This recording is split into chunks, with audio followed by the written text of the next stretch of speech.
Madam President, Tennesseans ask me, is there really a crisis on the southern border? Do you support President Trump's border wall? And my answer to both questions is, yes, I do. I've urged the President to build the 234 miles of border wall that he asked for in his January the 6th letter to the Senate, and to do that in the fastest possible way, with a minimum delay and legal challenge, by using the $5.7 billion already approved by Congress. But the President's emergency declaration to take an additional $3.6 billion that Congress has appropriated for military hospitals, for barracks, and for schools, including one at Fort Campbell, is inconsistent with the United States Constitution that I took an oath to support and to defend. Never before has a president asked for funding, the Congress has not provided it, and then the president has used the National Emergencies Act of 1976 to spend the money anyway.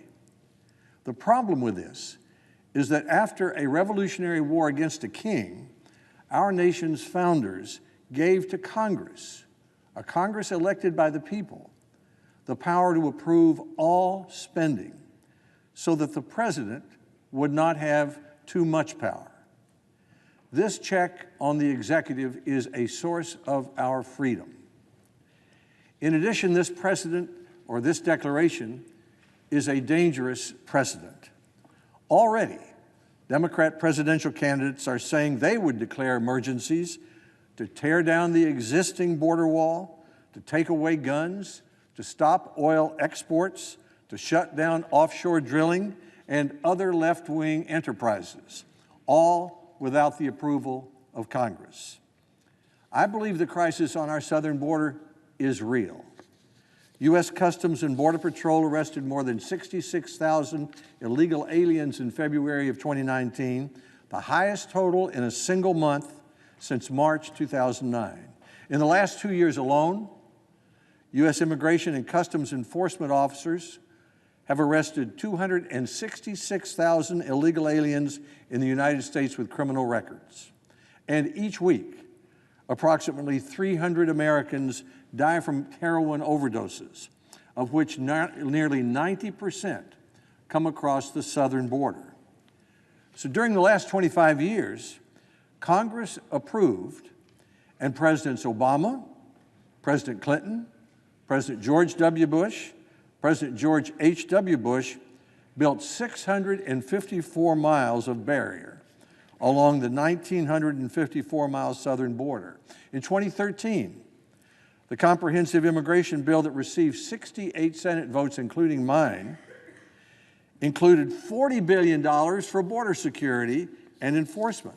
And last year, I voted for, and nearly every Democrat did, a bill that included $25 billion for border security. So one might ask, why is President Trump the only president not allowed to build more wall on the southern border? But in this case, as the Wall Street Journal said on March 12th, quote, the president doesn't need to invoke a national emergency to build his wall along the southern border, unquote. He has the money immediately available in other accounts already approved by Congress.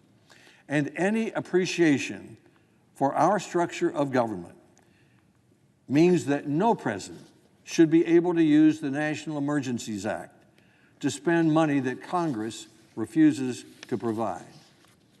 The late Justice Antonin Scalia, who is revered by constitutional conservatives, put it this way, quote, Justice Scalia said, every tin-horn dictator in the world today, every president for life has a Bill of Rights. That's not what makes us free. What has made us free, Justice Scalia said, is our Constitution. Think of the word Constitution, he said. It means structure. That's why America's framers debated not the Bill of Rights, but rather the structure of the federal government. The genius, Justice Scalia wrote, The genius of the American constitutional system is the dispersal of power.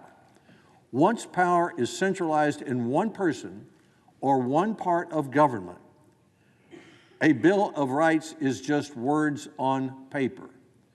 That was Justice Scalia.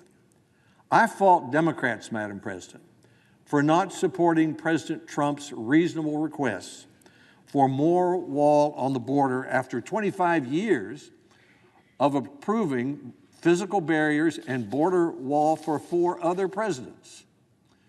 But that is not an excuse to ignore the constitutional separation of powers, especially when the faster way to build the 234 more miles of border wall that the President has asked for is to use $5.7 billion already approved by Congress.